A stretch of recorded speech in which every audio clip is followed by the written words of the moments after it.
Very exciting. The Femmes of Rock, one night away. Yeah, tomorrow night, Friday night, Femmes of Rock at Parks Casino. Sebastian Bach, former lead singer of Skid Row, brings his solo tour to headline on Saturday night. That's quite a weekend lineup, right? The Marshall Tucker Band coming in August, Australian Pink Floyd in September, plus from the TV show Jersey Shore, the It's Happening podcast live with Snooki and Joey. That's Parks Casino, June 28th. Comedian Michael Blaustein, October 25th. It's the #1 casino experience in Pennsylvania because they've got headliners like the ones that I just identified, and they've got all the great gaming that you're looking forward to. 3,200 state-of-the-art slots, 115 live table games, a beautiful poker room, state-of-the-art sports book, 150-foot-long video wall, the ultra-cool X Lounge. Dining options are amazing at Parks as well. The steakhouse, the Parks Grill Steakhouse, I love. Delicious sushi and hand rolls at the Bamboo Noodle House. You can check out New York's best club comedians every other Thursday night, hosted by Philly's own Joe Conklin. That's in the 360 Lounge. So much to do, all under one roof. Visit parkscasino.com. Parks Casino, this is how you win. You got to be 21. Gambling problem, call 1-800-GAMBLER. Time now for the headlines from the Thursday edition of the Smerconish.com daily newsletter. Headline that I put on the lead story, and how could it be anything else except the debate story, which broke while I was on air yesterday. Three's Company. I don't want to be repetitive, but I do want to be on record as saying that I think that there were multiple factors at play, a number of different motivations that both Biden and Trump had, but very high on that list, when I say Three's Company, is denying Robert F. Kennedy Jr. the opportunity to get on the debate stage. They don't know how he cuts. You know, the conventional wisdom had been that Trump has got a base. They're going to generate 45% of the vote for him. Can they get to 46? Can they get to 47? It becomes a game of inches. They're locked in. They're fixed. He's got a ceiling.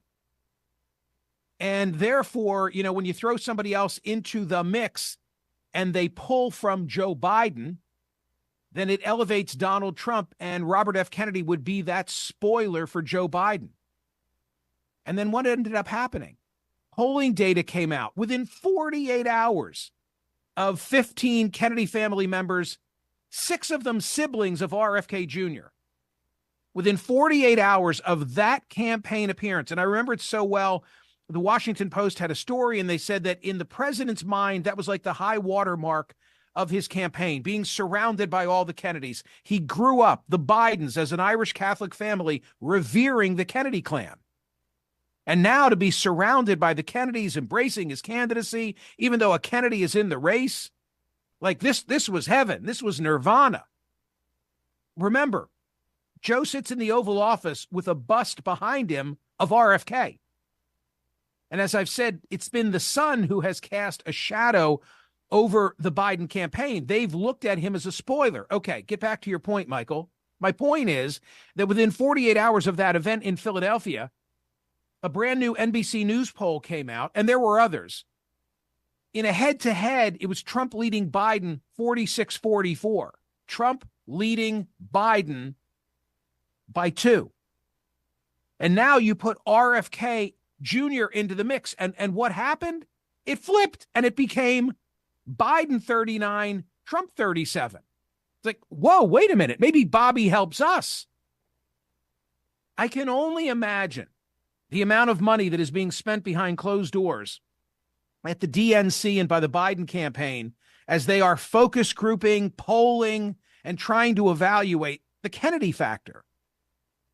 And my own view is that it cuts both ways. It depends on the state, that there's just not a blanket answer that Bobby helps Trump or Bobby helps Biden. So I think the one thing that the campaigns agree on is we'd rather not have Kennedy on the debate stage. And that was part of the deal that Biden struck. It was going to be a 2-person. And in fact, I know that the news stories today say, well, and CNN's rules say that you've got to be at 15% and on enough ballots to get to 270, which is the Commission on Presidential Debate rule. Since when I ask aloud. I don't know the answer. Since when does CNN have any kind of a rule for a general election debate? No one has run general election debates except the Commission on Presidential Debates since 1988 cycle. As I've said earlier, it was just a little too quick, this complex deal that got struck yesterday, for me to think it was all organic. I don't think the full story has yet been told as to how this debate deal came to pass. But from the perspective of each candidate, I think that they just didn't want to deal with the Kennedy factor. And now where Bobby, I think, was on a trajectory where arguably by midsummer, he could have gotten to 15% and ballot access for 270. He can't do it now for a debate that's a month from right now. And so he'll be closed out. So that's what they have in common. But I still say that in the grand scheme of things, I think it's Trump who got played here. I think that Biden was using more, I'm doing the finger thing, strategery. Okay, it's a joke, strategery. I think that Biden was being more strategic in how he approached this. I think he goaded Trump and he got him. Because in the end, what does Biden get out of it? Biden gets out of it 2 debates, not 3. Biden gets out of it a debate sooner, meaning now, instead of September. And why would he want that? He'd want that because he's losing. He's losing in the national poll and, more importantly, in the battleground states. I think that Times, Siena, Philadelphia Inquirer poll really hit the White House hard. Like, holy crap, we're losing. The election is not 6 months away. It's 3 months away. We got to do something. So they got rid of Bobby. They got a debate sooner than later, which theoretically, if Joe stumbles, he's got time on the clock to put it back together. Here's something else. No audience. Audience is all Trump feeds off the audience. You take away the audience, you are taking away Trump's lifeline. It's like his oxygen supply. You're like TC's laughing at me. You're stepping on his hose. He's in the ICU and you've stepped on his hose. He does. Even if it's a negative crowd. Yes, he works off of it. He tests things. He Yes. works off of it. He bounces. Yes. Yeah, I agree with that. Then one more thing. Yeah. One more thing that I'm just trying to explain why Biden got the best of him yesterday is when they said that we're going to only look at outlets. You know, they had a formula to it. Outlets that hosted Republican debates in this cycle or Democratic debates in that cycle. They were eliminating Fox News. They knew who they didn't want, and they figured out how to get it. Yeah. And so now you've got 2 moderators from CNN, 2 moderators from ABC. You know, there's no OAN, there's no Newsmax, not that there ever would be, but there's no Fox News. And so consequently, what's in it for Trump? I mean, Trump, I think, is so convinced in what he's saying about Biden's frailty that Trump is of a mindset, I just get him on that debate stage and I can obliterate him. And Trump is making a huge mistake. He is and watch how they try and come back from this now. Watch how they try and spin this in the next month. He is so denigrated Biden. You know, he's the worst debater ever. He can't even put his sentences together. He's diminished that bar so that you're going to tune in for the debate. And like, if Biden's able to walk out on the stage and introduce himself, you're going to be like, oh my God, he looks good. Oh no. He's right. And remember the State of the Union address where he exceeded all expectations. So the art of the deal, yesterday, it belonged to Joe Biden, not Donald Trump.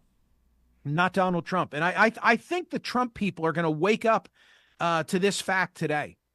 And total coincidence, because we posted our poll question at sunrise yesterday, 23,984, a question I was asking before all this happened, will RFK Jr. obtain the necessary ballot access and polling averages to make it to the debate stage? 75% said no, but my poll question went out the window the minute that news broke, because I think people may have misunderstood the question, especially like on the West Coast. People who voted on the poll question may have thought that I was asking because of this new debate announcement, but no, right. Clearly that was not the case. Right. That was not the case. They thought it was like this specific, like, are they going to make, is he going to make the CNN debate? Is he going to make the ABC debate? No, this preceded all of that. Correct. We were thinking on the margin. Yes. Hey, one other thing before a quick timeout. This is a milestone that is significant and needs to be respected.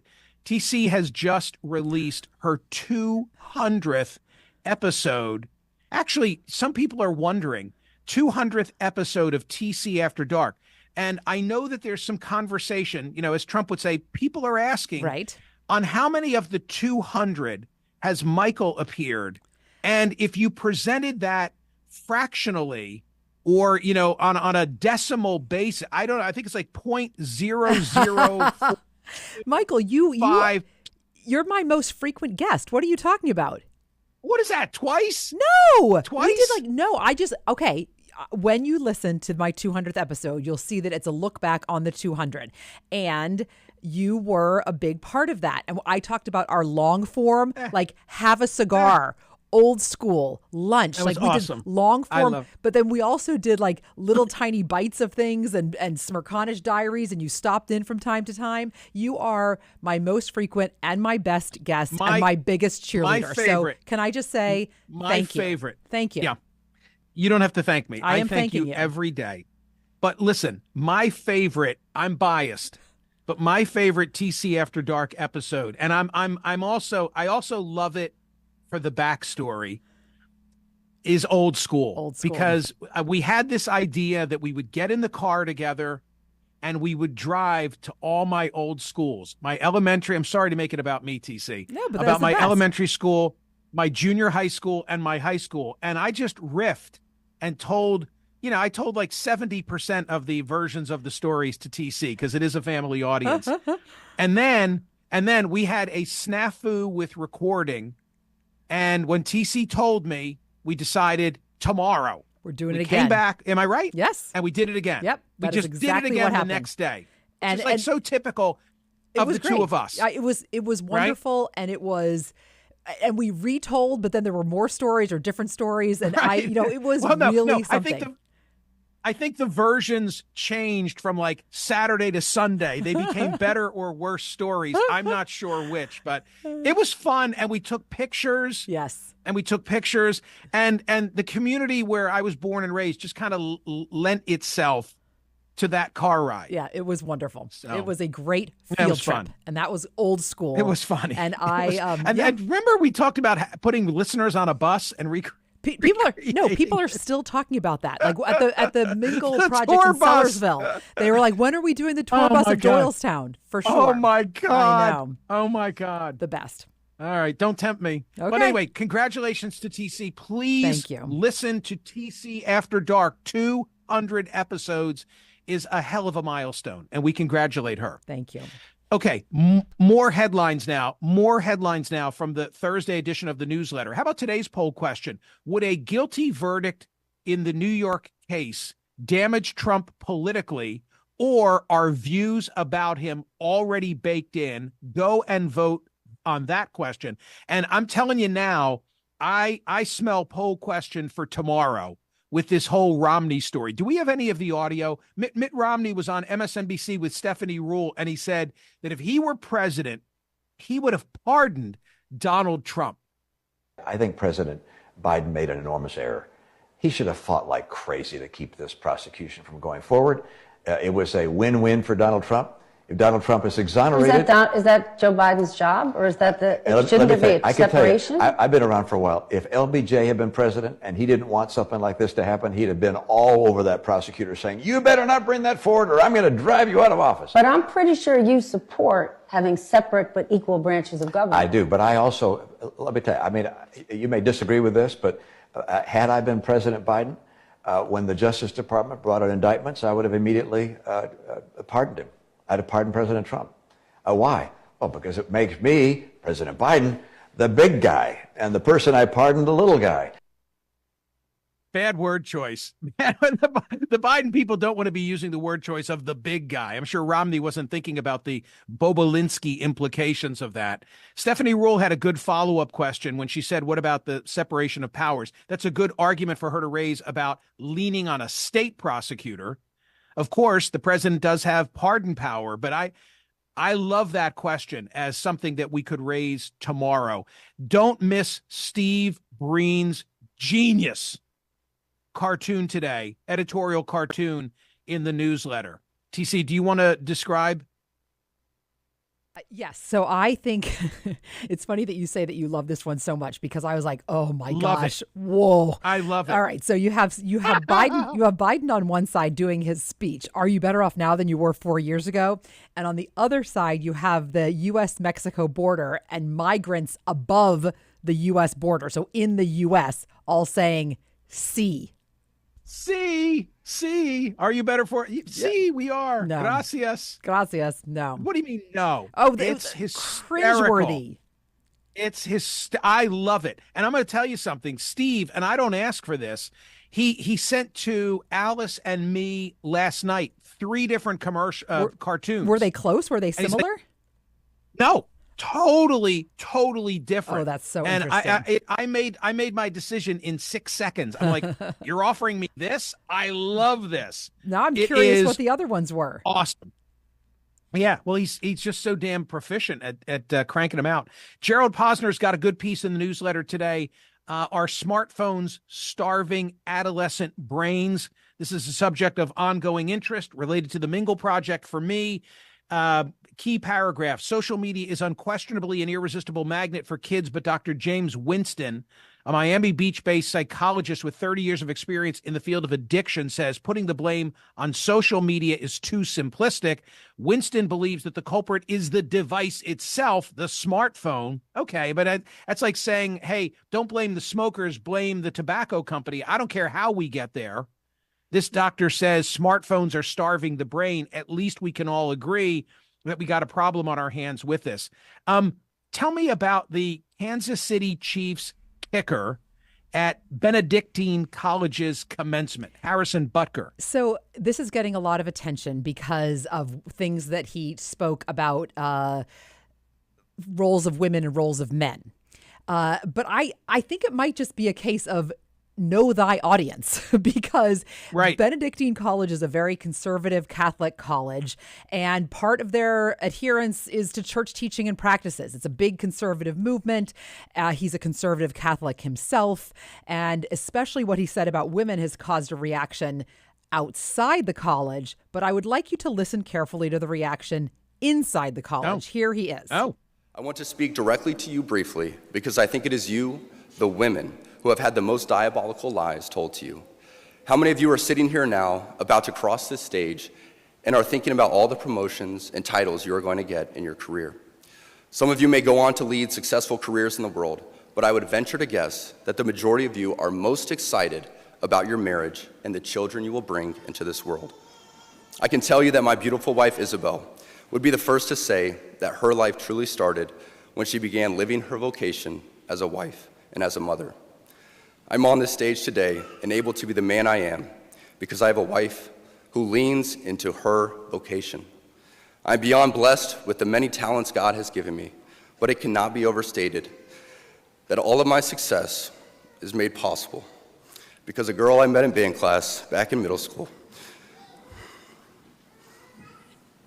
would convert to the faith, become my wife, and embrace one of the most important titles of all, homemaker.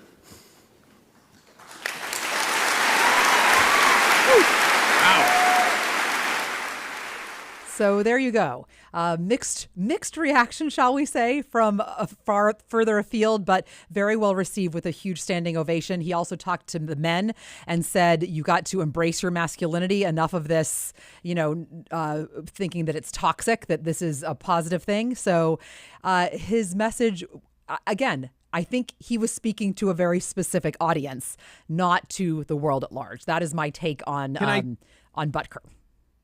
Can I just amplify that and say that in the story that we have in the newsletter today, it points out that this school is home to traditional expressions of Catholicism, Latin Mass, all-night prayer vigils, a strict code of conduct. Its mission statement further cites its commitment to those specific matters of faith of the Roman Catholic tradition. If you were offering these at a state school, these comments at a state school, I'd have a different reaction. Well, but I like the way he dismissed Pride Month as a deadly sin sort of pride, denounced abortion. Yeah, well, I don't like that. Yeah. I don't like like any of it, but it's not for me. It's not, I wasn't in the audience. So I'll just close by saying there are a lot of other great stories in the newsletter today that I wish we had more time to discuss. I saw David Copperfield in Las Vegas. I took one of our sons to Las Vegas a couple of years ago. I was giving a speech there, and I brought one of our sons along. It's like, hey, we're in Vegas. Let's go see a big act. David Copperfield is in town. Are you? So we saw his. Are you okay? We're okay. So apparently, for my next trick.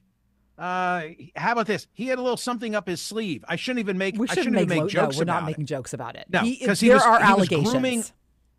There are allegations, allegedly, reportedly, of him grooming high school girls, and if you read the story, it's a big investigation. He had a long-term plan. He attaches a note to, I forget what it was, a teddy bear, I think. It says, "Hey, I'll be back in 2 years." Oh, geez. You know what I mean? I wonder if he kept a log. Come on. No, it can't. It's like a rock star, except in a more organized way. Oh, gosh. And the Mirage is coming down. Yeah, it's speaking of Vegas, it's lost its sheen. I've been there in the not too distant past. All right, great headlines. Go vote on today's poll question. Listen to TC After Dark. 200 episodes is something to be celebrated. See ya.